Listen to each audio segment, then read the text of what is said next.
আচ্ছা, এর আগের দিন ল্যাটিস ভাইব্রেশন দিয়ে শুরু করেছিলাম, কিন্তু ল্যাটিস ভাইব্রেশন দিয়ে শুরু করে একটা ডায়াটমিক বেসিসের মাঝখানে ছিলাম। কিন্তু আজকে আমি একটু ব্যাপারটার ওভারভিউটা দেওয়ার জন্য আমি একটুখানি আগে থেকে পুরো ব্যাপারটা শুরু করছি। ঠিক আছে, আগে থেকে মানে আমরা আদৌ ল্যাটিস ভাইব্রেশন এই ব্যাপারটা বা ভাইব্রেটিং ল্যাটিস এই মডেলটা নিয়ে আমরা আদৌ কেন মাথা ঘামাচ্ছি।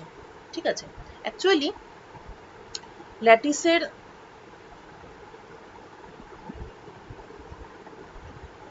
দুরকম মডেল আছে। একটা হচ্ছে স্ট্যাটিক ল্যাটিস এবং অন্যটা হলো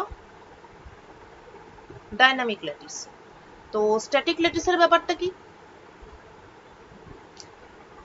ল্যাটিস পয়েন্টগুলো কখনোই মুভ করে না। এটাই হচ্ছে মানে স্ট্যাটিক কথাটা থেকেই বুঝতে পারছিস যে এরকম ভাবে স্প্রিং, তো স্প্রিং এর কনসেপ্ট এখানে অ্যাকচুয়ালি সেভাবে আসছে না। মানে এরকম ধরে নেওয়া হচ্ছে যে এই যে ল্যাটিস পয়েন্টগুলো আছে তারা কখনোই মুভ করছে না। তো that is called static lattice. এবার মুশকিল হচ্ছে যে আমি যদি ল্যাটিস পয়েন্টগুলোকে একদম ফিক্সড ধরে নিই, তাহলে স্ট্যাটিক ল্যাটিস থিওরি, তাহলে সেটা অনেক ফিজিক্যাল ফেনোমেনা আছে যেগুলোকে একেবারেই এক্সপ্লেন করতে পারবে না। যেমন 1 নম্বর, কোনো রকম ইকুইলিব্রিয়াম প্রপার্টি এক্সপ্লেন করতে পারবে না।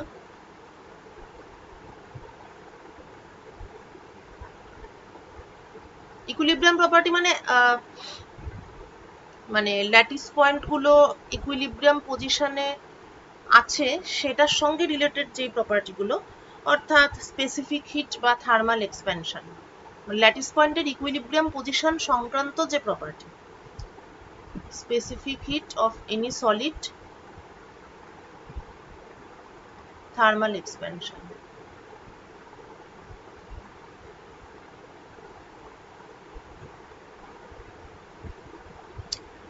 দু নম্বর হচ্ছে ট্রান্সপোর্ট প্রপার্টি।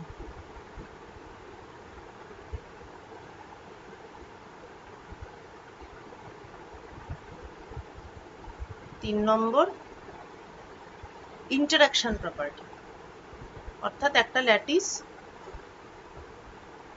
তার উপর রেডিয়েশন এসে পড়ছে, তো সে কিভাবে রেডিয়েশনের সঙ্গে ইন্টারাক্ট করছে। ঠিক আছে, তো এই প্রপার্টিগুলো কোনোটাই স্ট্যাটিক ল্যাটিস দিয়ে এক্সপ্লেন করা যায়। তাহলে কি দিয়ে, এবার যেহেতু যায়নি তাহলে আমাকে স্ট্যাটিক থেকে ডায়নামিকে যেতে হবে। এবার ডায়নামিক মানে এই যে মোশনটা, তো সেটাকে আমরা কি ধরনের মোশন ধরবো। মানে অরিজিনালি তো স্ট্যাটিক ল্যাটিসের এই মডেলটা ছিল, কিন্তু এখন আমি দেখছি যে সেটা দিয়ে আমার ল্যাটিসের প্রপার্টিগুলো এক্সপ্লেন করা যাচ্ছে না। তার মানে আমাকে ল্যাটিসের মোশন কনসিডার করতে হবে।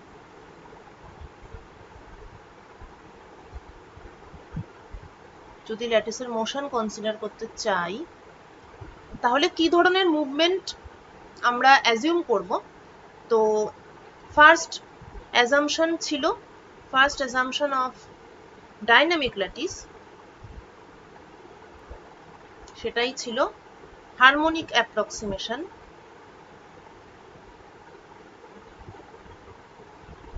অর্থাৎ এই বন্ডিং গুলো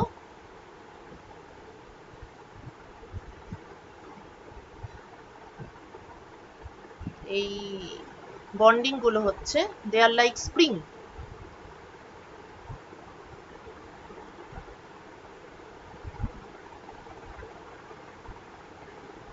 এবং সেই জন্যই আমরা আগের দিন ওই যে হুকস ল অ্যাপ্লাই করেছিলাম, সেটাই হারমোনিক অ্যাপ্রক্সিমেশনের জন্যই। আচ্ছা, ওয়েল, এইবার হারমোনিক অ্যাপ্রক্সিমেশন সেটাকে কনসিডার করে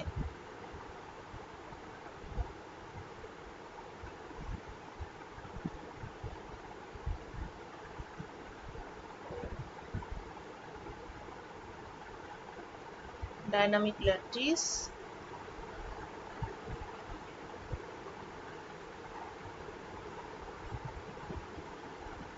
হারমোনিক অ্যাপ্রক্সিমেশন। তো এটাকে কনসিডার করে সব থেকে সিম্পলেস্ট থিওরি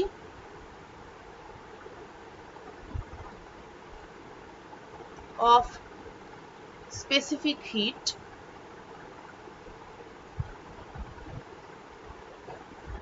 it is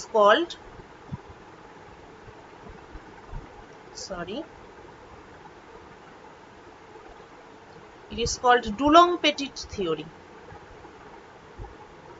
দুজন সায়েন্টিস্ট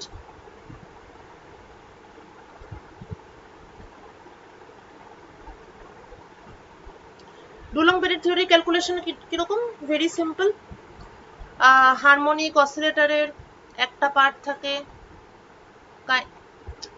থাকে কাইনেটিক এনার্জি, আর একটা পার্ট থাকে potential energy, half mv square half kx square. এখন এদের এবার according to equipartition theorem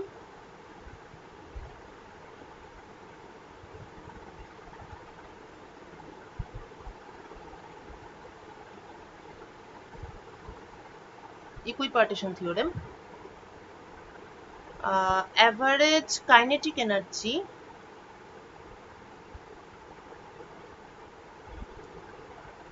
half mv স্কোয়ারের অ্যাভারেজ সেটা is equal to half kbt। মানে এইটা এই যে অ্যাভারেজ গুলো করছি এগুলো হচ্ছে পার ডিগ্রি অফ ফ্রিডম, ঠিক আছে? প্রত্যেকটা ডিগ্রি অফ ফ্রিডমের জন্য, তার মানে basically half K X square আছে আর একটা term half K Y square আছে। তো এক্স একটা ডিগ্রি অফ ফ্রিডম, ওয়াই ডিরেকশনে মোশন সেটা অ্যানাদার ডিগ্রিজ অফ ফ্রিডম আর কি। তো প্রত্যেকটা ডিগ্রিজ অফ ফ্রিডমের জন্য ইকুইপার্টিশন থিওরেম অনুযায়ী কাইনেটিক এনার্জির average it is half KBT, এবং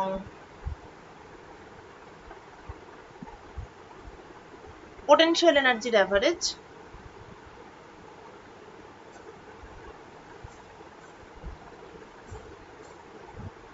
সেটাও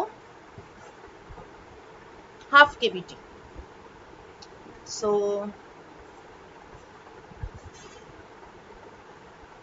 total energy is kbt, এটা কি পার ডিগ্রিজ অফ ফ্রিডম। এবার সিস্টেমের টোটাল ডিগ্রিজ অফ ফ্রিডম কত?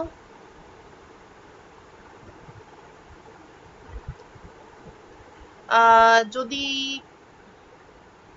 n নাম্বার অফ অ্যাটমস থাকে তাহলে total degrees of freedom will be 3n because it is a 3-dimensional space. So for 1 mole of a solid the number of atoms will be na, Avogadro number. সুতরাং total energy of the solid is 3na kbt.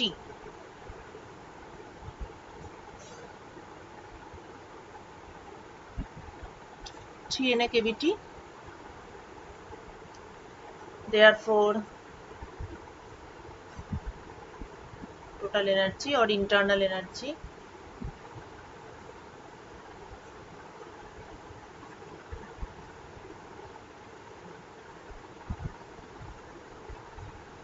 এই তাহলে specific hit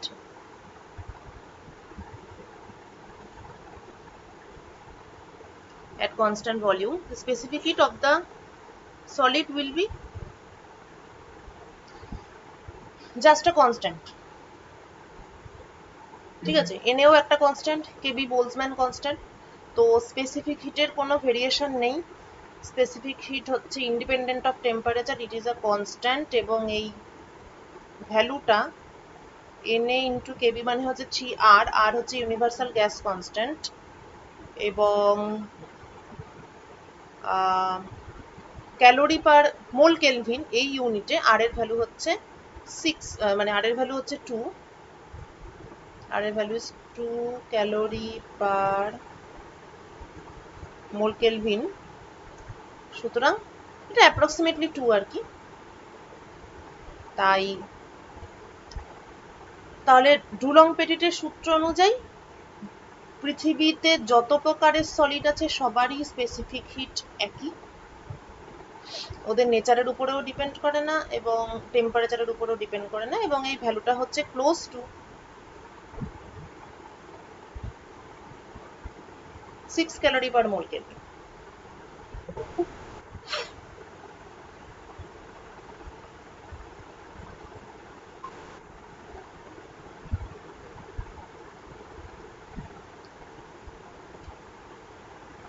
সুতরাং specific heat versus temperature, the graph goes like this. এই হচ্ছে বিষয়। এবার সমস্যা হচ্ছে যে এক্সপেরিমেন্টের এটা মানে 10 মাইলের মধ্যে দিয়েও যাচ্ছে না। এই যে একটা সিম্পল থিওরি, কিন্তু এক্সপেরিমেন্ট বলছে স্পেসিফিক হিট এই ধরনের একটা কার্ভ ফলো করে,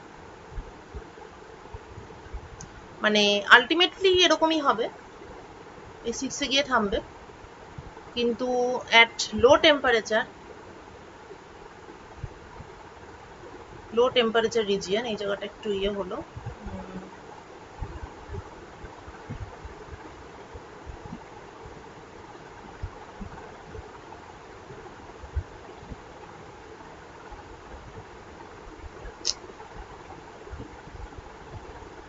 একটু এই ধরনের থাকে, ঠিক আছে।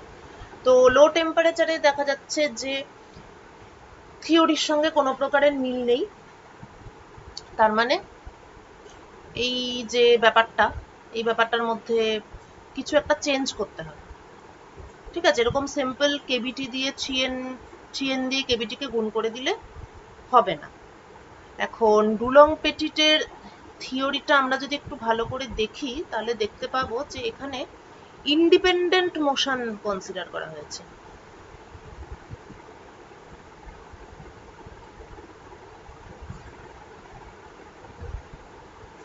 ইন্ডিপেন্ডেন্ট মোশন অর্থাৎ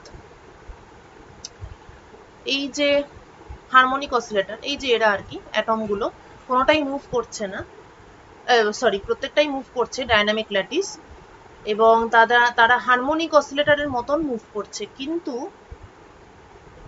ডুলং পেটিটের থিওরিতে যেটা ধরে নেওয়া হয়েছে সেটা হলো যে এদের ভাইব্রেশনগুলো বা অসিলেশনগুলো ইন্ডিপেন্ডেন্ট অফ ইচ আদার,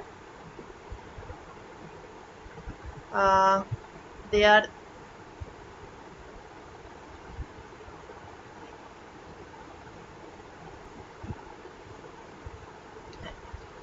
তো ডুলং পেটিট বলছেন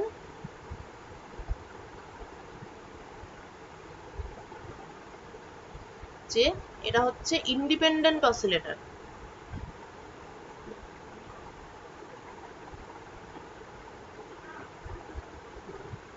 ইন্ডিপেন্ডেন্ট অসিলেটর প্রত্যেকের একটা কাইনেটিক এনার্জি আর একটা পোটেনশিয়াল এনার্জি আছে, দিয়ে টোটাল এনার্জিটা কেবিটি, তারপর টোটাল ডিগ্রিজ অফ ফ্রিডম হচ্ছে 3n দিয়ে কেবিটিকে গুণ করে দাও, দিয়ে টোটাল এনার্জি পেয়ে গেলাম। কিন্তু যেহেতু তাতে সলিউশন হচ্ছে না, সুতরাং আমাকে কোনো একটা অল্টারনেটিভ ধরতে হবে। সেই অল্টারনেটিভটা হচ্ছে মোস্ট অবভিয়াস অল্টারনেটিভ হচ্ছে এটাই যে এই হারমোনিক অসিলেটরগুলো আফটার অল সবার সঙ্গে স্প্রিং দিয়ে কানেক্টেড, মানে এটা তো 2 ডাইমেনশনে দেখাচ্ছি, 3 ডাইমেনশনে ব্যাপারটা আরোই বিতিকিচ্ছিরি দেখতে, মানে এটার সঙ্গে আবার এদিকে আর একটা স্প্রিং দিয়ে কানেক্টেড, এরকম হাবিজাবি, আবার নানান রকম ব্রাভাইল ল্যাটিস আছে। তো তার মানে আমাকে ইন্ডিপেন্ডেন্ট অসিলেটর ধরলে হবে না, তার বদলে আমাকে ধরতে হবে, কনসিডার করতে হবে যেটা, দ্যাট ইজ কাপলড ভাইব্রেশন।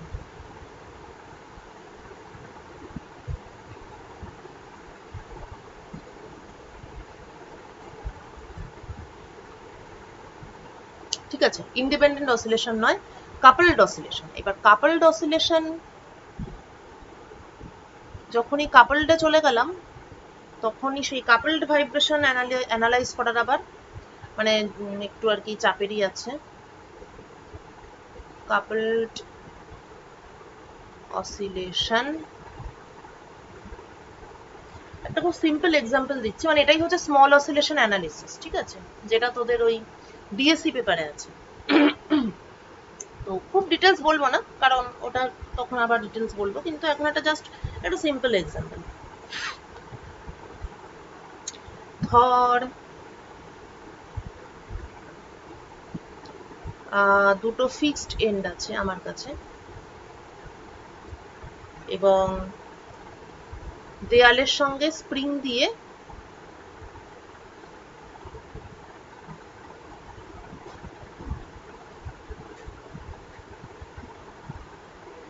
দুটো অসিলেটর কানেক্ট করা আছে, প্রত্যেকটার স্প্রিং কনস্ট্যান্ট ইকুয়াল এবং মাস ইকুয়াল। এবার ধরি যে এটার ডিসপ্লেসমেন্ট x1 এবং এটার ডিসপ্লেসমেন্ট x2। এবার এই প্রবলেমটাকে আমরা সলভ করব ইউজিং ল্যাগ্রাঞ্জিয়ান মেথড।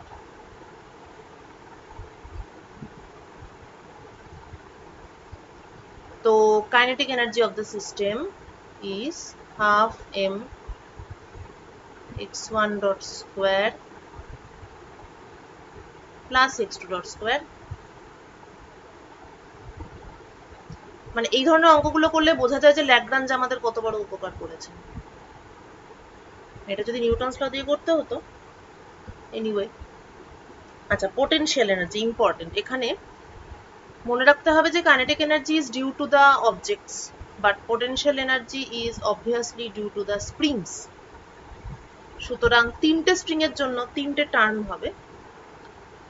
প্রথম হচ্ছে এই স্প্রিংটা, ফার্স্ট দ্য ইনিশিয়াল স্প্রিং, এটার জন্য the elongation of the spring মানে ইকুইলিব্রিয়াম পজিশন থেকে x1 মানে হচ্ছে ইকুইলিব্রিয়াম পজিশন থেকে ডিসপ্লেসমেন্ট,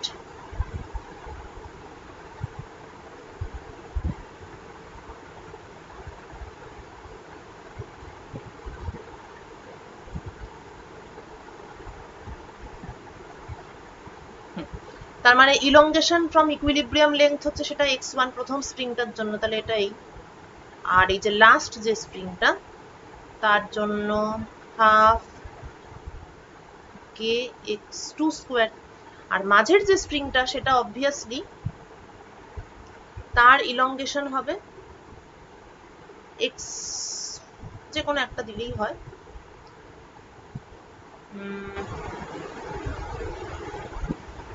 বাট স্টিল যে কোনো একটা পার্টিকুলার সিনারিও কনসিডার করি x2 মাইনাস x1, যাই হোক এটা হোল স্কোয়ার, তাই এটা ডাজন্ট ম্যাটার। তো মাঝের যে স্প্রিং সেটা হচ্ছে এটা ডিসপ্লেসমেন্ট x2, এটা ডিসপ্লেসমেন্ট x1, সুতরাং half K net elongation of the middle spring সেটা হবে অবভিয়াসলি হাফ কে x2 মাইনাস x1 এর হোল স্কোয়ার। তো এই তিনটে টার্ম, তাহলে আমার ল্যাগ্রাঞ্জিয়ানটা হবে L equal to t minus v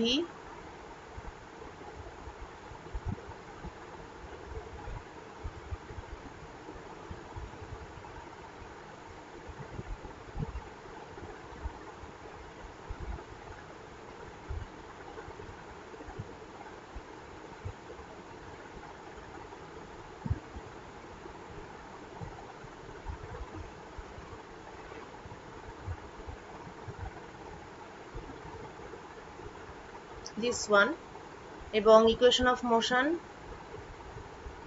ddt of del L del x1 dot minus del L del x1 equal to 0, ddt of del L del x2 dot minus del L del x2 equal to 0। Newton's ল থেকে ডাইরেক্টও লেখা যেত যদিও equation of motion গুলো, কিন্তু it is easier to use the Lagrangian approach। তো এই ল্যাগ্রাঞ্জিয়ানকে আমরা যদি এই দুটো ইকুয়েশনে বসাই তাহলে আমরা দুটো ইকুয়েশন অফ মোশন পাবো।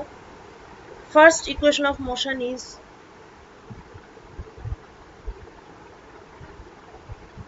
mx1 double dot plus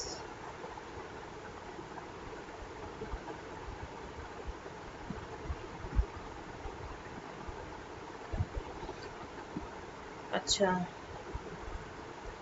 এখানে আমরা ধরে নিচ্ছি যে omega naught is natural frequency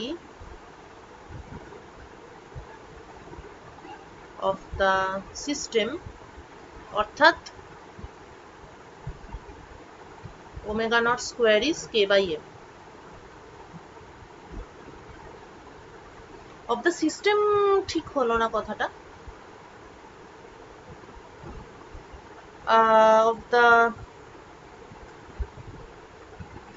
of the এই সিস্টেমটা আর কি, মানে এরকম এরকম এই তারপরে একটা মাস, এইটুকু সিস্টেমের ন্যাচারাল ফ্রিকোয়েন্সি যেটা সেইটা ওমেগা নট। ঠিক আছে, পুরো সিস্টেমের তো সেটা নয়, পুরো সিস্টেমেরটা তো এখনো সলভ করিনি, বাট আমরা ওমেগা নট স্কোয়ার ইন্ট্রোডিউস করছি K by M spring constant divided by the one of the masses. আচ্ছা, তো সেটা বসালে ব্যাপারটা এরকম হচ্ছে।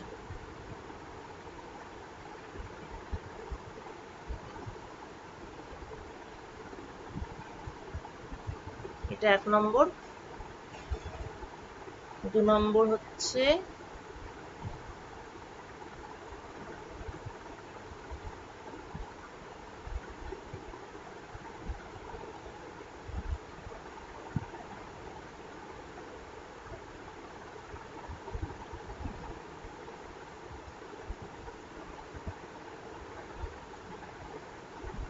এই,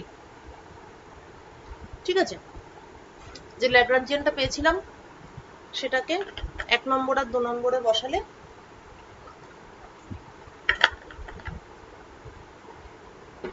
এই দুটো ইকুয়েশন অফ মোশন পাওয়া যাবে। এবার এদের ঝামেলাটা কি, এই দুটোই হচ্ছে দে আর কাপলড ডিফারেন্সিয়াল ইকুয়েশন এবং নট ইজি টু সলভ। এটাতে x1 ডাবল ডট আছে, অথচ এখানে x2 ভেরিয়েবল আছে। প্রত্যেকটা ইকুয়েশনেই দুটো ভেরিয়েবল প্রেজেন্ট আছে, ফলে এটা কাপল ডিফারেন্সিয়াল ইকুয়েশন এগুলোকে বলে। কিন্তু এটাকে সিম্পলিফাই করা যায়। এবার এখানে আমি একটু মনে করাতে চাই যে আমরা যখন আগের দিন মনাটমিক ল্যাটিস যখন আমরা করেছিলাম,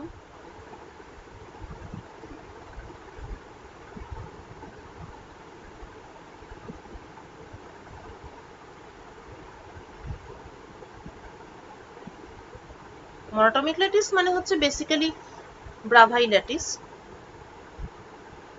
কারণ একটা ল্যাটিসে একটাই, মানে একটা বেসিসে একটাই অ্যাটম আছে, ফলে ল্যাটিস আর মানে ব্রাভাই ল্যাটিস আর মনোটমিক ল্যাটিসের মধ্যে কোনো ডিফারেন্স নেই আর কি।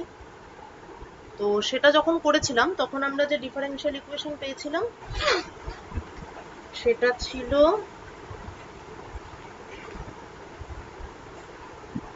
এরকম দেখতে, m d2 us dt2 equal to c us plus 1 plus us minus 1 minus 2 us।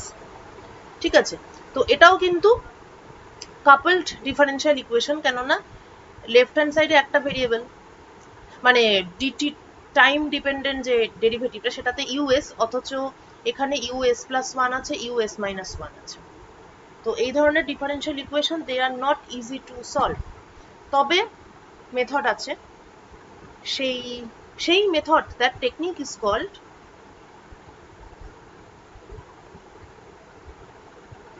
Small oscillation analysis. তো সেই ডিটেলড টেকনিকে আমি এক্ষুনি যাচ্ছি না, তবে এখান থেকে এই পার্টিকুলার এক্সাম্পলটা নিয়েছি কারণ এটাকে খুব মানে সহজেই ডিকাপল করা যায়। কাপল ডিফারেন্সিয়াল ইকুয়েশন এই যে দুটো আছে তাদেরকে খুব সহজেই ডিকাপল করা যায়। ইন জেনারেল ডিকাপল করার একটা বড়সড় মেথড আছে, সেটা আমি এখন যাচ্ছি না, কিন্তু এই দুটো এই পার্টিকুলার এক্সাম্পলের ক্ষেত্রে বলছি যে ইকুয়েশন 1 আর ইকুয়েশন 2 আমি যদি সিম্পল ইকুয়েশন 1 আর 2 কে অ্যাড করি তাহলে এই পার্টটা ক্যান্সেল আউট হবে, দ্য থার্ড টার্ম। তো আমি পাচ্ছি m x1 double dot plus x2 double dot plus m omega naught square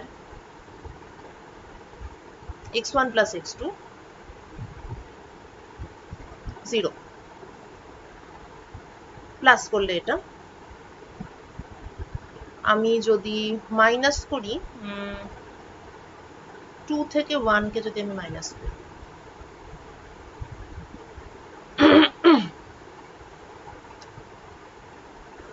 তাহলে পাওয়া যাবে m x2 double dot minus x1 double dot plus m omega naught square x2 minus x1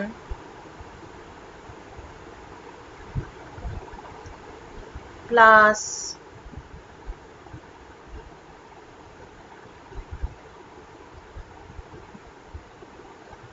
m omega naught square x2 minus x1 equal to 0.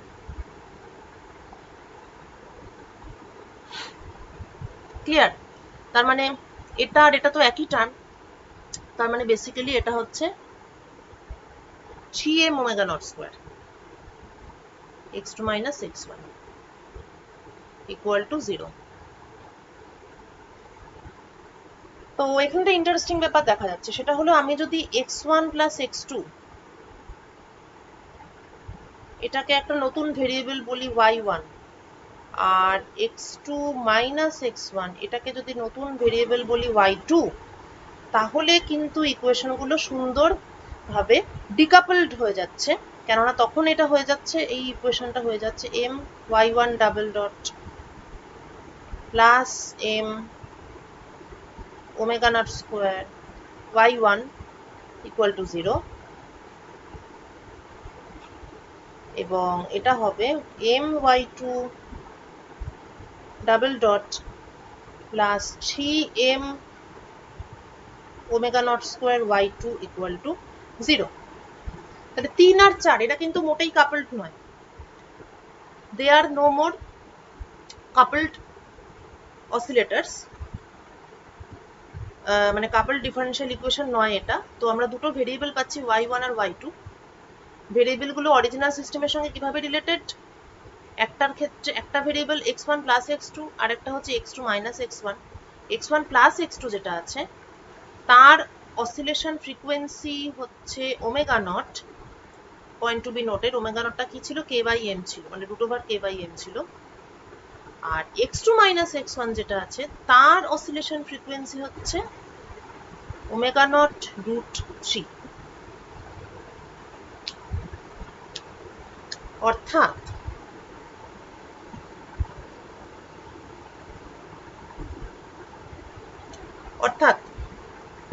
এই সিস্টেমটা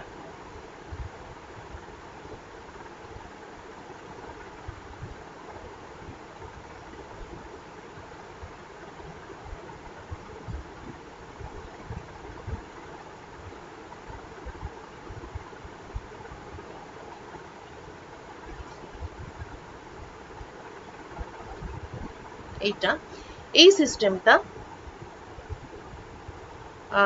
যেখানে displacement হচ্ছে x1 এবং x2, এই সিস্টেমটা এবং এই সিস্টেমটা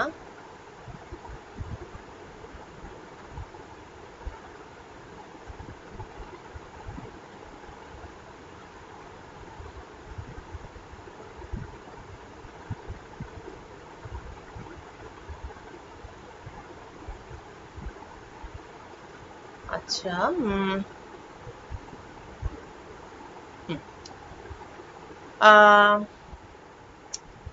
এখানে ডিফারেন্স মানে আলাদাটা কি হবে, একটার ক্ষেত্রে ওমেগা নট ফ্রিকোয়েন্সি, তার মানে একটার ক্ষেত্রে স্প্রিং কনস্ট্যান্ট k আছে, আরেকটার ক্ষেত্রে ওমেগা নট √3 এটা ফ্রিকোয়েন্সি। তো দ্যাট মিনস যেহেতু ওমেগা মিনস √/k/m, মানে ওমেগা নট এটা হচ্ছে √/k/m, তাই যদি হয় তাহলে ওমেগা নট √3 মানে হচ্ছে এইটা। তো আমরা এখানে দেখছি যে ডিকাপল করে আমি দুটো আলাদা আলাদা অসিলেটর পাচ্ছি, দুটো আলাদা আলাদা ইন্ডিপেন্ডেন্ট অসিলেটর পাচ্ছি, একটা ওমেগা নট আর একটা ওমেগা নট √3। তার মানে বেসিক্যালি আমি দুটো ইন্ডিপেন্ডেন্ট অসিলেটর পাচ্ছি, যার মধ্যে একটার স্প্রিং কনস্ট্যান্ট k, কিন্তু অন্যটার স্প্রিং কনস্ট্যান্ট 3k। তো এই সিস্টেমটা, the system on the left hand side and the system on the right hand side, এই দুটো আসলে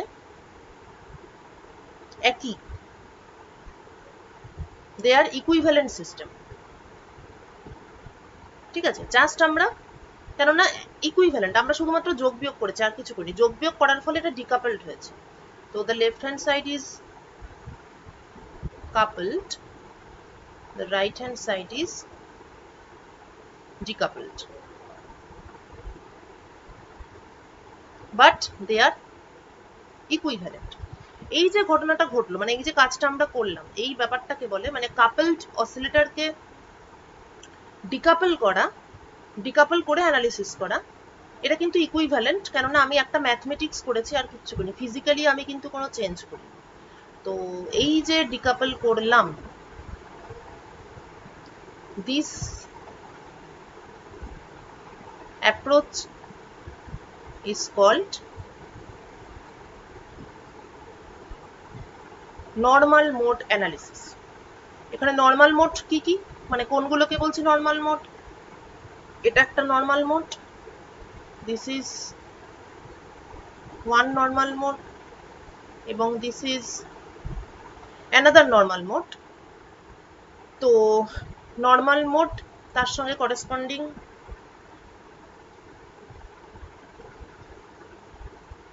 নর্মাল কোঅর্ডিনেট, নর্মাল কোঅর্ডিনেট গুলো হচ্ছে x1 প্লাস x2 এবং x2 মাইনাস x1, এই দুটো হচ্ছে নর্মাল কোঅর্ডিনেট। নর্মাল ফ্রিকোয়েন্সি হচ্ছে ওমেগা নট এবং ওমেগা নট √3,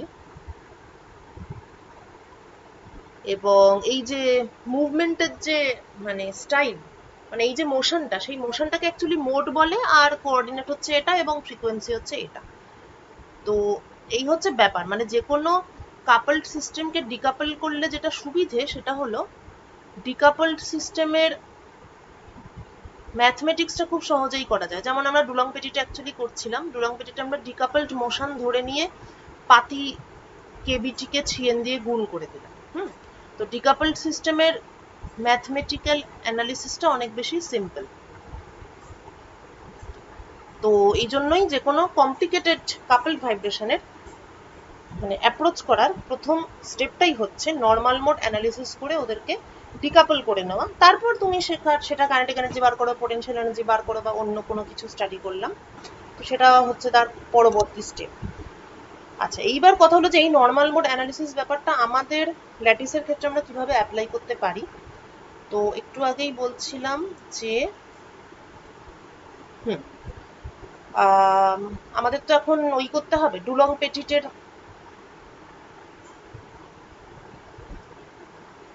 প্রথমে স্ট্যাটিক ল্যাটিস ক্যান্সেল হলো, static lattice model is cancel, তারপর ডাইনামিক ল্যাটিস, কিন্তু ডুলং পেটিটের ইন্ডিপেন্ডেন্ট মোশন ক্যান্সেল, সেটা ভুল প্রমাণিত হচ্ছে। তাহলে নেক্সট হচ্ছে coupled vibration. Step by step আমরা অ্যাপ্রক্সিমেশন, নতুন নতুন অ্যাপ্রক্সিমেশন দিচ্ছি। তো কাপলড ভাইব্রেশনের ক্ষেত্রে ফার্স্ট অ্যাপ্রক্সিমেশন এটাই ছিল যে নিয়ারেস্ট নেইবার ইন্টারাকশন ছিল, নিয়ারেস্ট নেইবার ইন্টারঅ্যাকশন। প্রথম আমরা এটাকে স্টাডি করেছিলাম কার জন্য? We studied it for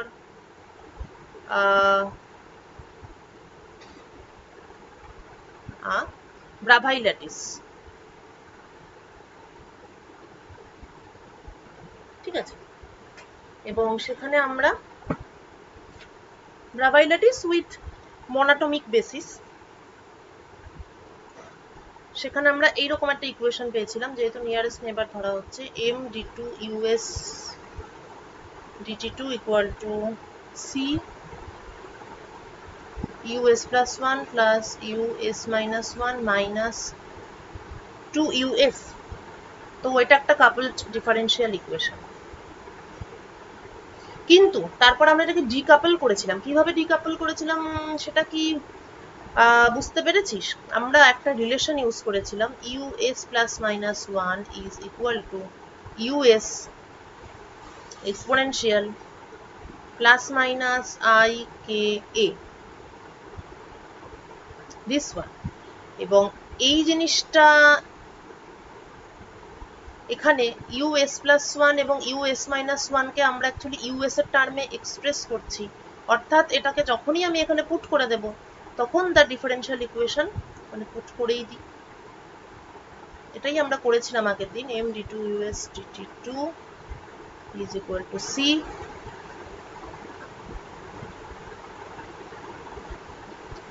us exponential I k us exponential minus I k minus 2us। এখন আমি যে ইকুয়েশনটা পাচ্ছি সেখানে কিন্তু there is only one variable, শুধুমাত্র us এই ডিফারেন্সিয়াল ইকুয়েশনটাতে। So now it is basically it has become decoupled now।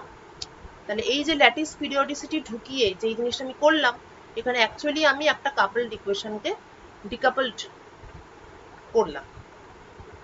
Clear? আচ্ছা, এরপর তারপর তো আমরা সলভ করেছি। যাই হোক, সলভ করে আমরা তার মানে এই যে আর কি ব্যাপারটা করেছি, মানে এই যে পুরো ক্যালকুলেশন যেটা আমরা অলরেডি আগের দিন করেছি, সেটা কিন্তু it was actually normal mode analysis. তবে এর মধ্যে একটা বিষয় আছে, সেটা হলো নর্মাল মোড অ্যানালিসিসের ক্ষেত্রে আমরা এখানে যেমন দেখছি যে আমি দুটো মানে কি বলবো ডিসক্রিট ফ্রিকোয়েন্সি পাচ্ছি, মানে কয়েকটা পার্টিকুলার নর্মাল মোড পাচ্ছি এবং কয়েকটা পার্টিকুলার নর্মাল ফ্রিকোয়েন্সি পাচ্ছি। কিন্তু এইটার ক্ষেত্রে, এই ক্যালকুলেশনটার ক্ষেত্রে আমরা কি পেয়েছিলাম? আমরা একটা ডিপেন্ডেন্স পেয়েছিলাম। কয়েকটা মানে পার্টিকুলার ভ্যালু পাওয়ার বদলে আমরা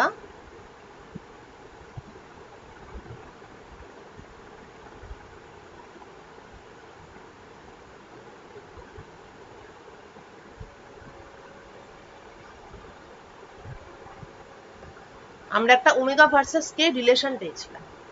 ঠিক আছে, তো এইবার আমাদের নেক্সট স্টেপ হচ্ছে টু ফাইন্ড আউট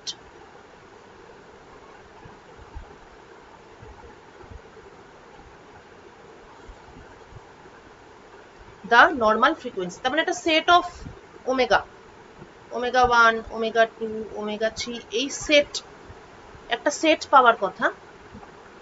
জাস্ট এরকম একটা রিলেশন পাওয়ার কথা নয়।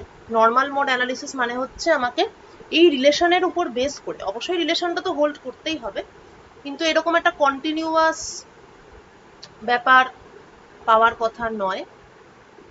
আমার পাওয়ার কথা কতগুলো ডেফিনিট ফ্রিকোয়েন্সি, যেগুলোকে বলা হবে ওই ব্রাভাই ল্যাটিসের নর্মাল ফ্রিকোয়েন্সি। ঠিক আছে, ওকে। সেটা করলে পরে আর কি নর্মাল মোড অ্যানালিসিসটা কমপ্লিট হবে। এবং এই ব্যাপারটাই আবার স্পেসিফিক হিট ক্যালকুলেশনে, এই ব্যাপারটা ছাড়া স্পেসিফিক হিট ক্যালকুলেশন করাই যাবে। তো এই ব্যাপারটা অ্যাকচুয়ালি খুব সিম্পল, মানে নর্মাল মোড, নর্মাল ফ্রিকোয়েন্সিগুলো বার করা বা নর্মাল মোডটা বার করা। ব্যাপারটা এরকম যে সাপোজ ধরা যাক, suppose we have n unit cell, n এর একটা ভ্যালু ধরে নিই সুবিধার্থে, n equal to 10, ঠিক আছে, 10টা ইউনিট সেল আছে। তো তাহলে ব্যাপারটা এরকম,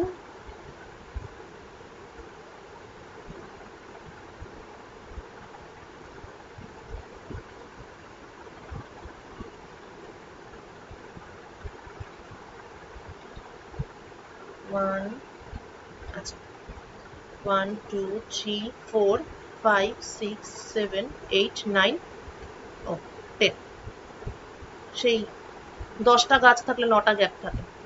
এবার আমি নাম্বারিং করি, s equal to 0 1 2 3 4 5 6 7 8 9, s equal to 10। এবার ল্যাটিস, ব্রাভাই ল্যাটিসের ডেফিনেশনের মধ্যে ছিল যে ইনফাইনাইট রিপিটিশন,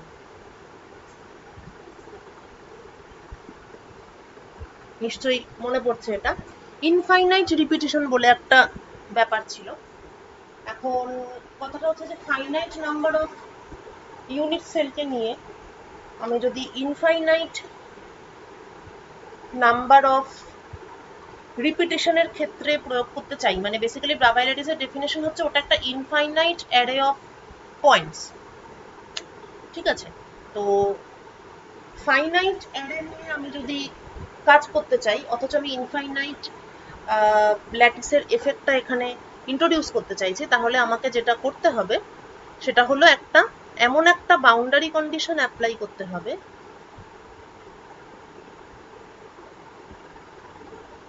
যাতে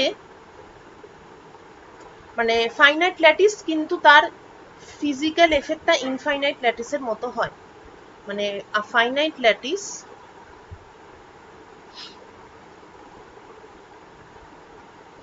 but it behaves like infinite lattice। কি করে পাওয়া যাবে ফাইনাইট ল্যাটিসে ইনফাইনাইট ল্যাটিসের এফেক্ট? পাওয়া যেতে পারে যদি আমি এরকম একটা বাউন্ডারি কন্ডিশন দিই, us at s equal to 0 is us at s equal to 10। কারণ এই এই অ্যাপ্রক্সিমেশনটা নেওয়ার মানে হচ্ছে অ্যাজ ইফ আমি এই যে লিনিয়ার চেন অফ ল্যাটিস সেটাকে আমি ঘুরিয়ে একটা মালার মতো করে দিয়েছি, 1 2 3 4 5 6 7 8 9 10 11 এরকম একটা করে দিয়েছি। এবার তার ফলে কি হবে, মানে এটা একটা ফাইনাইট ল্যাটিস অবশ্যই, হ্যাঁ, যেটাকে আমি এরকম ভাবে ঘুরিয়ে দিয়েছি, তার মানে হলো একটা ওয়েভ যদি এটার মধ্যে দিয়ে ফর এক্সাম্পল প্রপাগেট করা শুরু করে, তাহলে যেহেতু us at s equal to 0 is us at s equal to 10, তার মানে এটা s equal to 0 0 1 2 3 4 5 6 7, এটা হবে না, এটা হবে 8 9 10, ঠিক আছে, এটাই s equal to 0 এবং এটাই s equal to 10। এবার এই অবস্থায় ওয়েভটা যখন 10 নম্বরে আসছে তখন ও আবার একই এনভায়রনমেন্ট পাচ্ছে, মানে s equal to 0 থেকেও স্টার্ট করেছিল, আবার যখন ফিরছে তখন আবার একই এনভায়রনমেন্ট পাচ্ছে, ফলেও কখনোই বুঝতে পারছে না যে ল্যাটিসটা কোথাও শেষ হয়েছে, ও ভাবছে যে ও ইনফাইনাইট ল্যাটিসের মধ্যেও একই রকম ভাবে মুভ করে যাচ্ছে। মানে বোঝা গেল? মানে একটা পয়েন্ট থেকে একটা লোক যাওয়া শুরু করলো, সে তো দেখতে পাচ্ছে না, মানে সে শুধু তার রাস্তাটাই দেখতে পাচ্ছে, আর কিছু সে দেখতে পাচ্ছে না। এবার একটা পয়েন্ট থেকে সে যাওয়া শুরু করলো, এবার সেরকম এরকম করে যাচ্ছে, গিয়ে গিয়ে আবার আগের পয়েন্টে ফিরে এলো, এবং এসে সে দেখলো যে যেইভাবে স্টার্ট করেছিল সেই একই পয়েন্টে এসে ওর মানে হাঁটার যে পায়ের স্টেপ সেটা ম্যাচ করে গেল। মানে এরকম একটা ঘোরানো সিঁড়ি যদি থাকে, ঠিক আছে, তো তো হাঁটতে হাঁটতে আবার এখানে সে আবারও একটা সিঁড়ি পেয়ে গেল। তার মানে ও বেসিক্যালি এরকম এরকম ভাবে ও চলতেই থাকবে, মানে ওর মোশনটা কিন্তু মানে একটা ইনফাইনাইট ল্যাটিস হলে যেমন কন্টিনিউয়াসলি ওর মোশনটা চলতে থাকতো, এই বাউন্ডারি কন্ডিশনটা আমি যদি অ্যাপ্লাই করি, তাহলেও সেই ইনফাইনাইট ল্যাটিসের এফেক্টটাই এখানে মানে মেটেরিয়ালাইজ করবে। ইনফাইনাইট ল্যাটিসের এফেক্টটাই আমি ফাইনাইট ল্যাটিসের মধ্যে পাবো। এই অ্যাপ্রক্সিমেশনটার মানে এই যে বাউন্ডারি কন্ডিশনটা দিলাম, সেটার একটা নাম আছে, সেই নামটা আমি বলছি।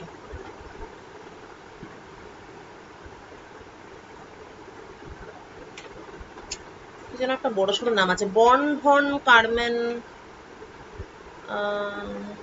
এটাই ছিল নামটা।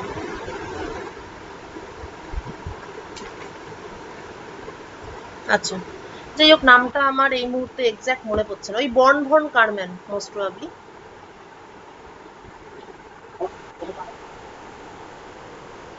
এটা হ্যাঁ বলছি বলছি Born von Karman periodic condition. হ্যাঁ, মানে এটা বলতে চাইছি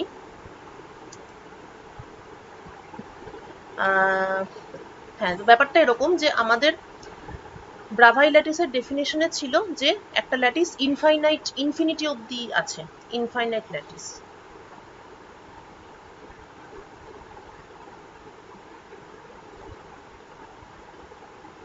নেক্সট পেজে যাই।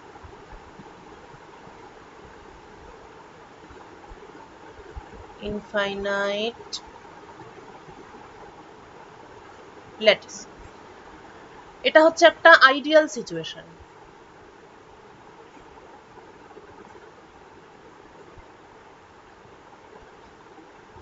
এবার আমার রিয়েল লাইফ সিচুয়েশন কি? রিয়েল লাইফ সিচুয়েশন হচ্ছে ফাইনাইট ল্যাটিস।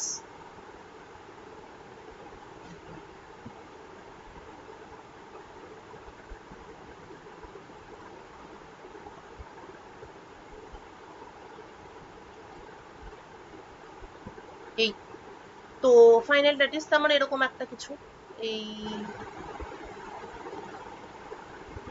মনে করি এখানে শুরু হয়, ব্যাপারটা এখানে শেষ হয়ে গেল। এইবার একটা ওয়েভ প্রোপাগেট করছে, ঠিক আছে, তো ব্যাপারটা ধর এটার ডিসপ্লেসমেন্ট এরকম, তো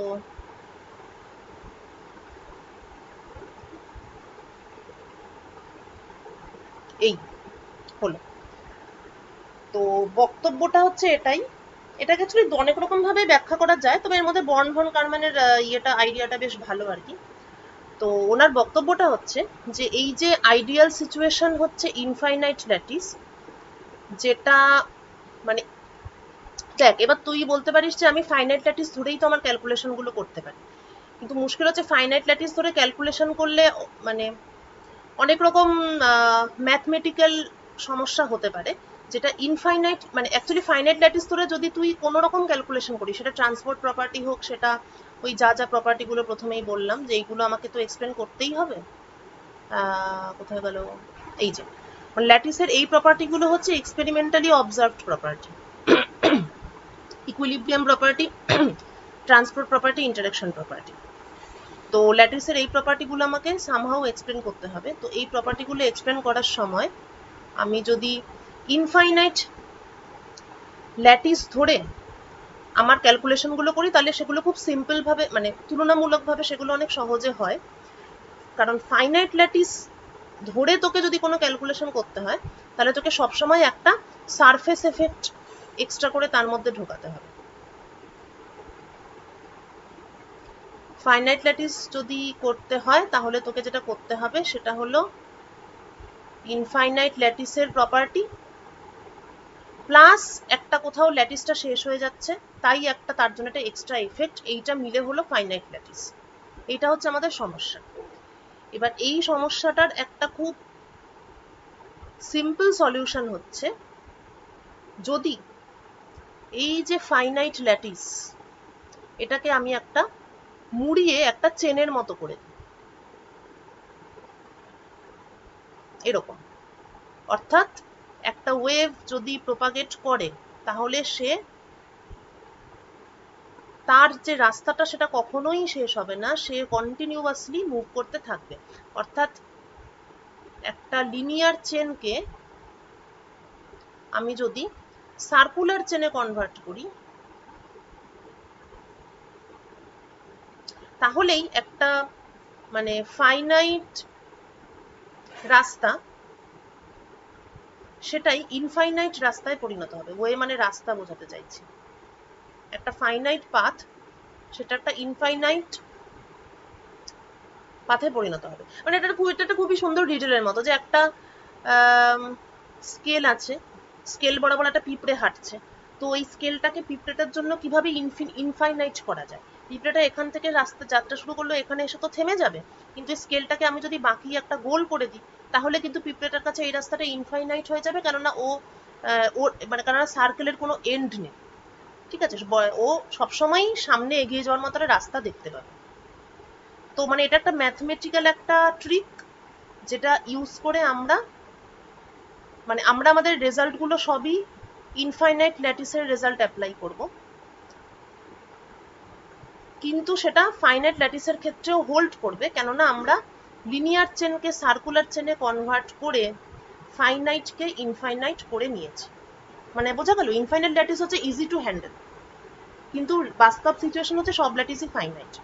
তাহলে ফাইনাইটকে আমি কায়দা করে ইনফাইনাইট ল্যাটিসে কনভার্ট করলাম, এবার আমরা সব ক্যালকুলেশনে ইনফাইনাইট ল্যাটিসের ক্যালকুলেশন ইউজ করলাম। তো এই যে একটা কায়দা, মানে এই যে একটা ফাইনাইট ল্যাটিসকে আমি গোল পাকিয়ে ইনফাইনাইট ল্যাটিসে কনভার্ট করলাম, সেই এবার তার জন্য তাহলে কি কন্ডিশনটা কি হতে হবে? অবভিয়াসলি শুরু আর শেষটা নিশ্চয়ই এক হতে হবে। মানে এটার সঙ্গে এই জিনিসটার সঙ্গে এই জিনিসটাকে আমি অ্যাকচুয়ালি আঠা দিয়ে আটকে দেবো, এটা এবং এটাকে এক করে দেবো, শুরু আর শেষটাকে সেম করে দেবো। তাহলে শুরু আর শেষটাকে সেম করতে হলে আমাকে নিশ্চয়ই U S at S equal to 0 আর US at S equal to 10 এই দুটো নিশ্চয়ই এক হতে হবে। তো এই জিনিসটাকেই বলে ওই Born von Karman periodic condition. বুঝতে পারলি সঞ্জীব? ঠিক আছে, মানে শুরু আর শেষটাকে সেম, একটার উপর আরেকটাকে সুপারপোজ করছি, তার ফলে U S at S equal to 0 আর এস ইকুয়াল টু 10 এটাকে সেম করতে হবে। আচ্ছা, এখান থেকে অ্যাকচুয়ালি মানে ব্যাপারটা খুবই সুন্দর, এখান থেকেই বোঝা যাবে, এইটা করার ফলেই বোঝা যাবে যে ওমেগার সব ভ্যালু অ্যালাউড হবে না, কিছু কিছু পার্টিকুলার ভ্যালুই অ্যালাউড হবে। আচ্ছা, তো এই জিনিসটা আমি যদি করতে যাই, US at S equal to 0 আর US at S equal to 10, so US আমার কি বেরিয়েছিল? ইউএসটা ছিল U exponential I S K A exponential ও না, জাস্ট এটাই ছিল। হ্যাঁ ঠিক, ওকে। তাহলে এবার US at S equal to 0 আর US at S equal to 10। ও আচ্ছা, আরেকটা জিনিস এখানে একটু বলি, সেটা হচ্ছে এটা তো একটা বাউন্ডারি কন্ডিশন, তবে আরেকটাও একটু সিম্পল একটু সহজ টাইপের বাউন্ডারি কন্ডিশন আছে, সেটা হচ্ছে এন্ড পয়েন্ট ফিক্স। ঠিক আছে, মানে ল্যাটিসের এন্ড, এই সারফেস এফেক্ট যেটা বলতে চাইছিলাম, এই পয়েন্ট আর এই পয়েন্ট ফিক্সড, অর্থাৎ ইউএস এস ইকুয়াল টু 0 সেটা 0, এবং ইউএস এস ইকুয়াল টু 10 সেটাও 0, সেটাও আরেকটা বাউন্ডারি কন্ডিশন, এবং দুরকম বাউন্ডারি কন্ডিশন থেকেই একই রকম রেজাল্ট পাওয়া যায়। তো পুরোটাই হচ্ছে ফাইনাইট ল্যাটিসের অ্যাপ্রক্সিমেশন আর কি, মানে অ্যাপ্রক্সিমেশন না, ফাইনাইট ল্যাটিসের জন্য আমাকে কি করতে হলো আর কি সেইটা। যাই হোক, ইন এনি কেস তাহলে U S at S equal to 0 হচ্ছে ইউ, আর US at S equal to 10 হচ্ছে U exponential I 10 K A, এবং সেখান থেকে আমি লিখতে পারি 10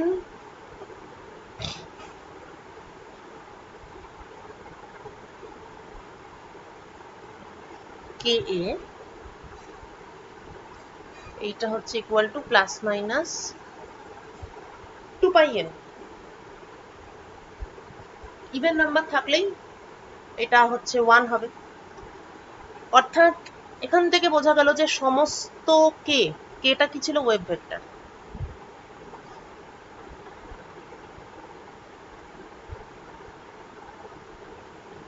তো এখান থেকে বোঝা গেল সমস্ত কে অ্যালাউড নয়, কিছু কিছু কে অ্যালাউড।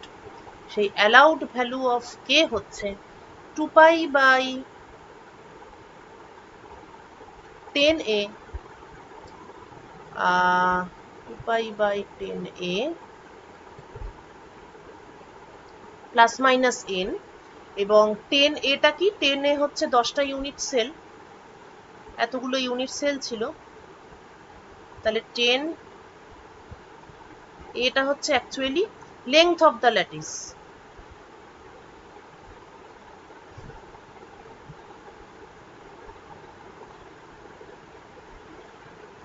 অর্থাৎ এটাকে ইন জেনারেল লিখতে গেলে, মানে এটা তো আমি একটা এক্সাম্পল দিয়ে বলছি যাতে বোঝার সুবিধা হয়, কিন্তু ইন জেনারেল ব্যাপারটা এরকম।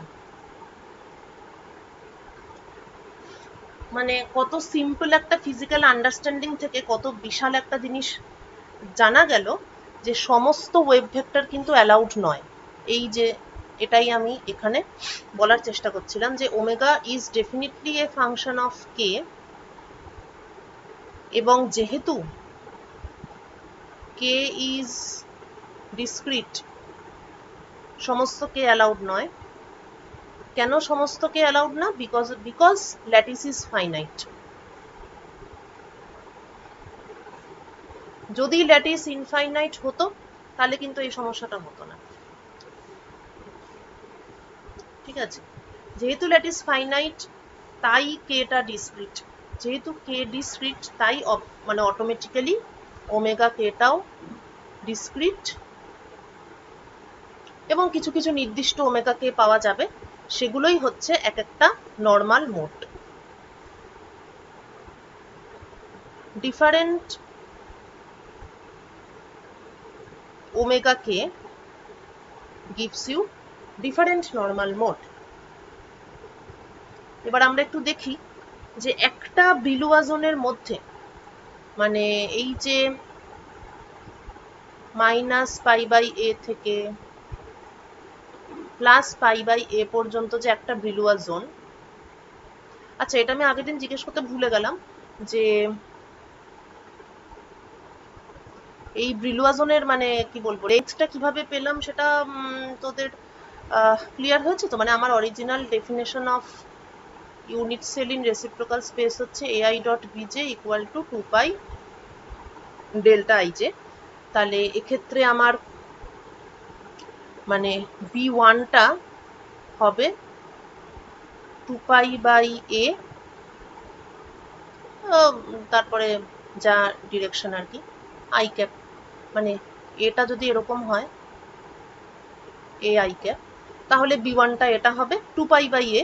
তার মানে রেসিপ্রোকাল, মানে এটা তো ওয়ান ডাইমেনশনাল, তাহলে রেসিপ্রোকাল স্পেসের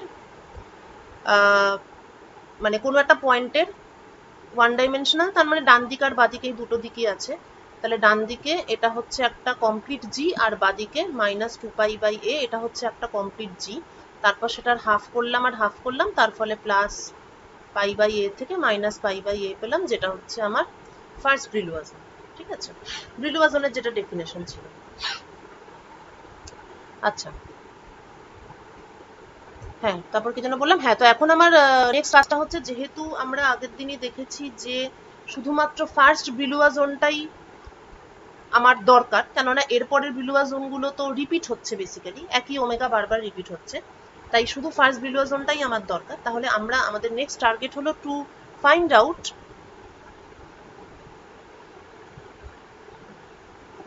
হাউ মেনি নর্মাল মোড, কতগুলো নর্মাল মোড আছে, অর্থাৎ how many allowed values of k inside first Brillouin zone. এই যে ডট ডট করে দিয়েছে, এগুলো এরকম কটা ডট, ঠিক আছে। তো এটা বোঝাটা একদমই খুব সিম্পল ব্যাপার, কেননা আমরা আসল জিনিসটা পেয়ে গেছি। আসল জিনিস হচ্ছে এইটা, plus minus N two pi by L. তো আমরা এবার পরপর লিখি তাহলে।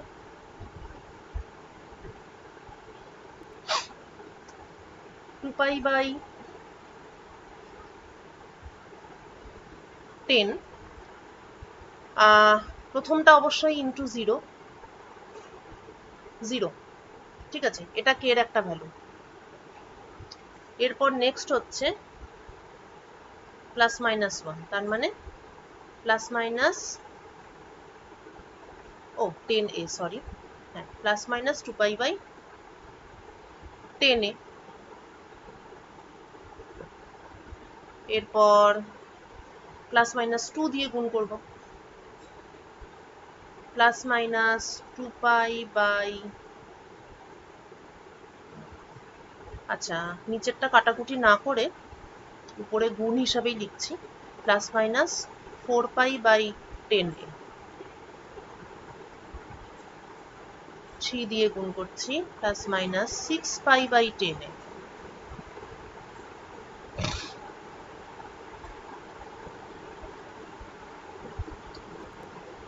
প্লাস মাইনাস 4 দিয়ে গুণ করছি, plus minus 8 pi by 10a।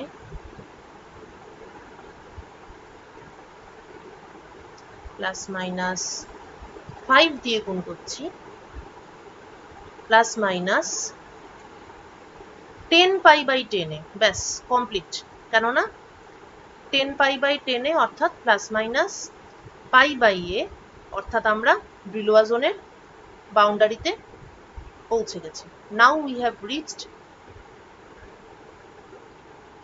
at the boundary of Brillouin zone. এবার কথা হচ্ছে যে এখানে plus minus pi by A, তো এর মধ্যে যে কোনো একটা ধরবো আমি, দুটো ধরবো না। কেন দুটো ধরবো না? কারণ এদের মধ্যে কি পিরিয়ডিসিটি আছে 2 পাই বাই এ, ফলে এখানে যে মানে যা ডিসপ্লেসমেন্ট, এখানে সেই একই ডিসপ্লেসমেন্ট। এখানে 2 পাই বাই এ পিরিয়ডিসিটি আছে, সুতরাং এই দুটো ইকুইভ্যালেন্ট পয়েন্ট, অ্যাকচুয়ালি এই পয়েন্ট এবং এই পয়েন্ট ইকুইভ্যালেন্ট পয়েন্ট, তাই দুটোর মধ্যে যে কোনো একটা ধরবো। তাহলে আমি কতগুলো অ্যালাউড ভ্যালু অফ কে পেলাম? এগুলো তো সব অ্যালাউড ভ্যালু অফ কে। কতগুলো পেলাম? 1 2 3 4, 4 দুগুণে 8, 9 10।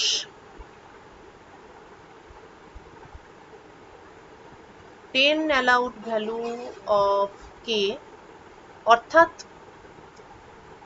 এবার ইউনিট সেল কটা ছিল? 10টাই ছিল, কিন্তু 10 ইউনিট সেল। তার মানে বোঝা গেল খুব সুন্দর রেজাল্ট। এটা বোঝা গেল যে allowed values of k in first Brillouin zone is equal to number of unit cells in the lattice. তাহলে এবার বুঝতে পারছিস কি, যদি ল্যাটিসটা ইনফাইনাইট হতো, যদি ল্যাটিসটা ইনফাইনাইট হতো, তার মানে তাহলে কি হতো? Infinite number of unit cell থাকতো, অর্থাৎ infinite number of K value থাকতো, অর্থাৎ যেটা তখনই বলছিলাম, তখন কিন্তু আমার এটা ডিসক্রিট হতো না, কন্টিনিউয়াস হতো, সমস্ত কে ভ্যালুই অ্যালাউড হতো। কিন্তু যেহেতু ল্যাটিসটা ফাইনাইট, সেই জন্য আমার allowed value of wave vector, তার মানে যে কোনো ওয়েভ ভেক্টর কিন্তু ল্যাটিসের মধ্যে দিয়ে প্রোপাগেট করতে পারছে না, যে কোনো ওয়েভ ভেক্টর প্রোপাগেট করতে পারছে না, তাই যে কোনো ফ্রিকোয়েন্সি অ্যালাউড নয়, বিকজ ফ্রিকোয়েন্সি ইজ এই সামনে কি হাফ ছিল, এটা অন্য একটা কি ছিল,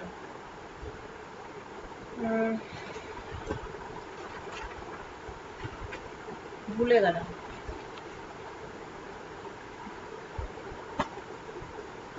আচ্ছা যাই, ডিপেন্ডেন্সটাই ইম্পর্টেন্ট।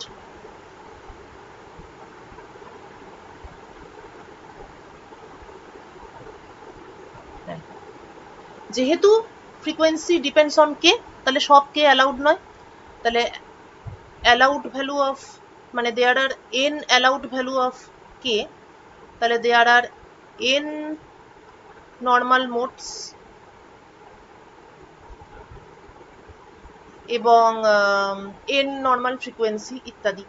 তো নর্মাল মোড অ্যানালিসিস করে আমরা বেসিক্যালি এটাই পেলাম যে যতগুলো ইউনিট সেল আছে ততগুলো নর্মাল মোড আছে এবং ততগুলো নর্মাল ফ্রিকোয়েন্সি এবং নর্মাল কোঅর্ডিনেট সবকিছুই ওই ততগুলোই আছে। এই নর্মাল মোডের কনসেপ্ট এবং এই যে ব্যাপারটা, এই যে অ্যালাউড ভ্যালু অফ কে, এবং তারপর সেখান থেকে আমরা ডিফাইন করবো, সেটা যদিও এখন করবো না, স্পেসিফিক থিওরি যখন ডিটেলের মধ্যে তখন করবো। ডি ওমেগা ডি কে, আমরা এখানে দেখতে পাচ্ছি যে কে এর সব ভ্যালু অ্যালাউড নয় এবং ওমেগাটা কে এর উপর ডিপেন্ডেন্ট না, ডি ওমেগা ডি কে নয়, সেটা তো ইয়ে,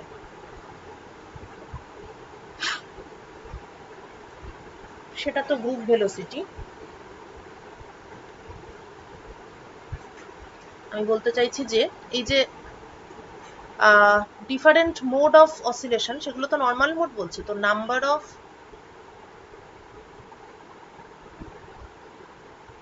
নর্মাল মোড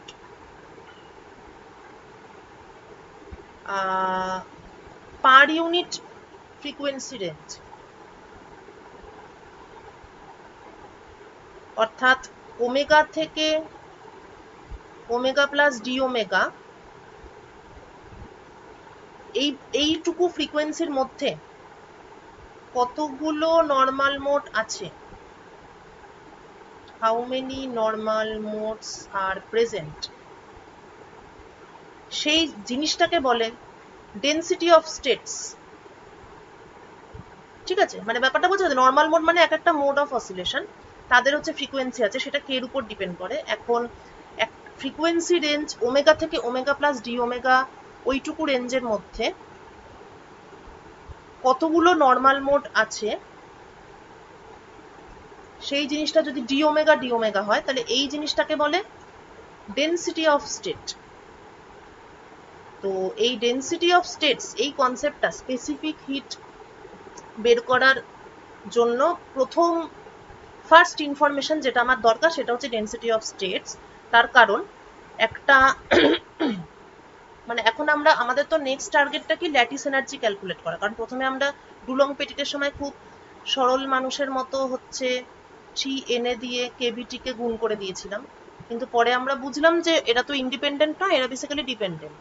তো ডিপেন্ডেন্ট সেটা বোঝার পরে আমরা কাপলড অসিলেশনে গেলাম এবং কাপলটাকে ডিকাপল করে এই পর্যন্ত এসেছি, নর্মাল মোড পর্যন্ত এসেছি। তো এরপর আমার নেক্সট কাজটা কি, ল্যাটিস এনার্জি বার করা। এই যে ডিকাপল করলাম, তারপর এনার্জি দিয়ে গুণ টুন করে ল্যাটিস এনার্জি বার করা। সেই ল্যাটিস এনার্জিটা এখন অবভিয়াসলি এরকম কিছু একটা হবে,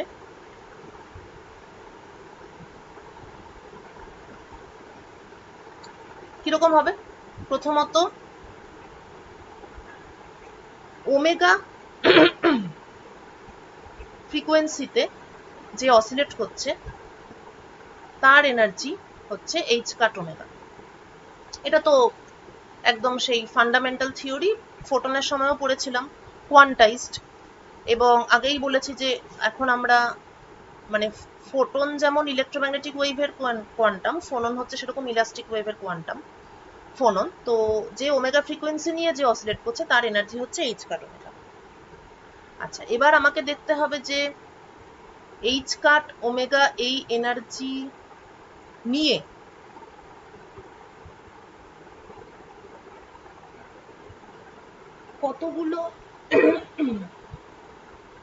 কতগুলো অসিলেটর আছে সেটা দিয়ে এনার্জিকে গুণ করতে হবে।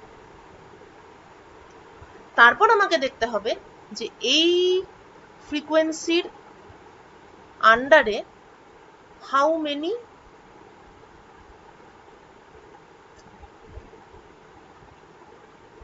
নর্মাল মোডস আর দেয়ার, অর্থাৎ ডি ওমেগা ডি ওমেগা। এইবার আমাকে ইন্টিগ্রেট করলে তবে গিয়ে আমি ল্যাটিসের এনার্জিটা পাবো। এখানে কোনটা কিরকম সেটা বোঝা গেল।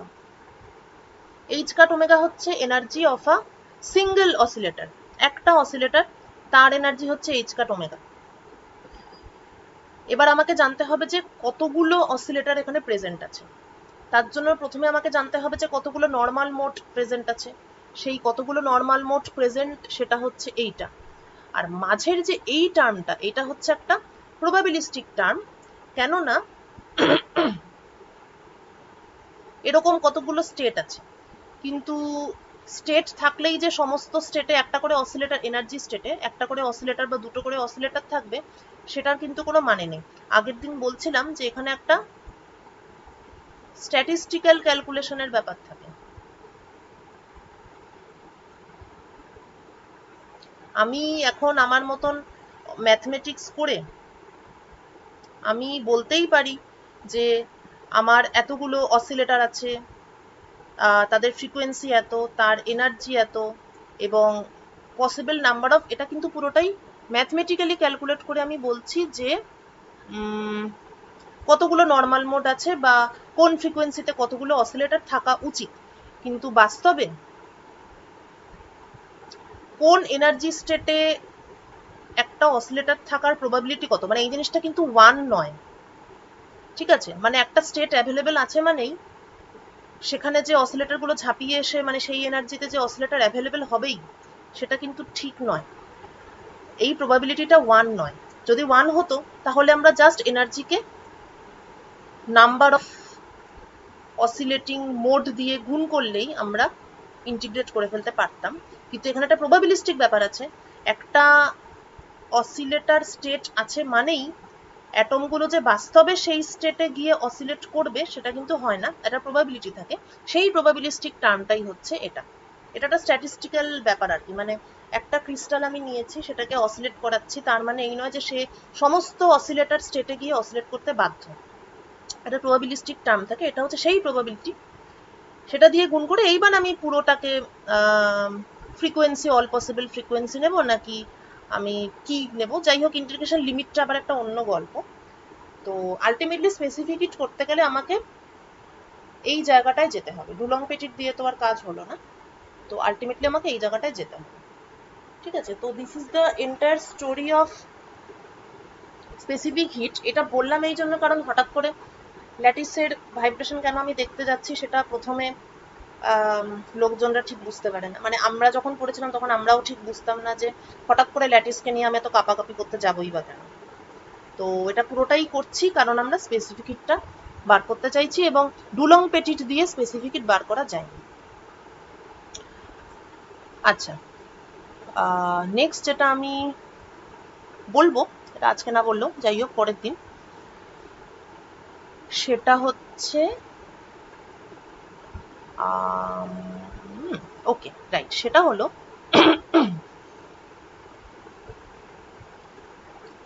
আমরা একটা ব্রাভাই চেনের মনোটমিক ব্রাভাই চেনের এই ব্যাপারটা দেখলাম যে এটা এরকম। তারপর আমরা এখন এটাও দেখে ফেলেছি যে এখানে সব ভ্যালু অ্যালাউড নয়, কেউ কেউ অ্যালাউড, কিছু কিছু অ্যালাউড ভ্যালু আছে এবং তার উপর বেস করে আমাকে ভবিষ্যতে ক্যালকুলেশন করতে হবে। আচ্ছা, এরপর নেক্সট যেটা আমরা কনসিডার করেছিলাম সেটা হচ্ছে ডায়াটমিক। মানে ব্রাভাই ল্যাটিসে একটা বেসিস ঢুকলে কি হবে, সেই বেসিসটা ঢোকার ফলে আমরা দেখলাম যে হঠাৎ করে এরকম দুটো ব্রাঞ্চ চলে এলো। ঠিক আছে, তো এই ব্রাঞ্চেরই আমরা ফার্দার অ্যানালিসিস করব নেক্সট ক্লাসে, যে এই দুটো ব্রাঞ্চের ফিজিক্যাল সিগনিফিকেন্স কি, এবং তার সঙ্গে এটাও দেখব যে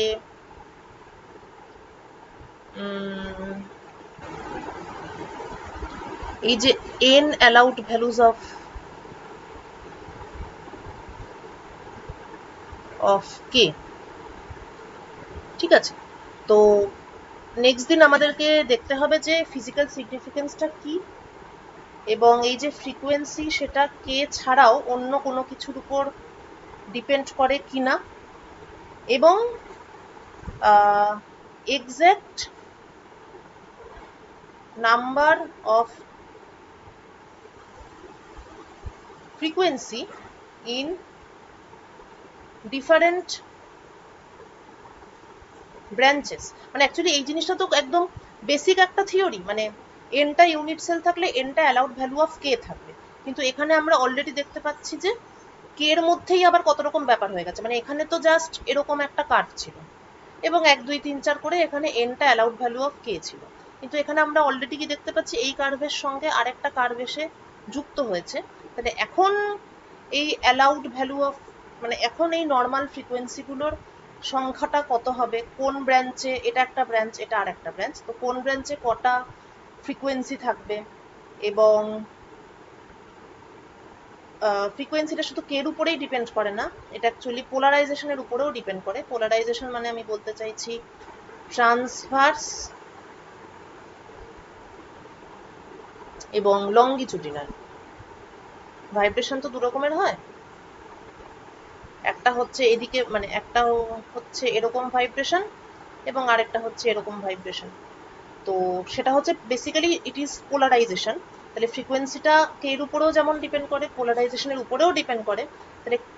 তাহলে ফ্রিকোয়েন্সির কতগুলো ব্রাঞ্চ আছে এবং কোন ব্রাঞ্চে কতগুলো ফ্রিকোয়েন্সি অ্যালাউড, এই ডিটেলড অ্যানালিসিসটা আমরা নেক্সট ক্লাসে করব।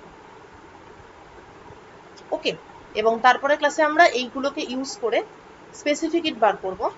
দুরকম ভাবে করব, একটা আইনস্টাইনের থিওরি, আইনস্টাইন, এবং আরেকটা হচ্ছে ডিবাই থিওরি। আলটিমেটলি যেটা করতে হবে সেটা হচ্ছে ইউটা বার করতে হবে। তো আইনস্টাইন একরকম ভাবে বের করেছেন, ডিবাই একটু অন্যরকম ভাবে বের করেছেন, ডিবাই একটা বেশি কারেক্ট রেজাল্ট দেয়। ঠিক আছে, ক্লিয়ার? আজকের মতো এতটাই। আর এগুলো তোরা,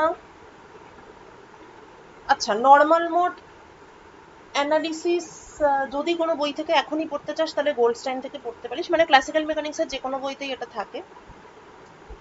আর এমনি এই ব্যাপারগুলো যেগুলো বললাম, এই যে অ্যালাউড ভ্যালু অফ কে ইত্যাদি, সেটা কিটেলে ভালোই আছে, কিটেল থেকে দেখতে পারিস।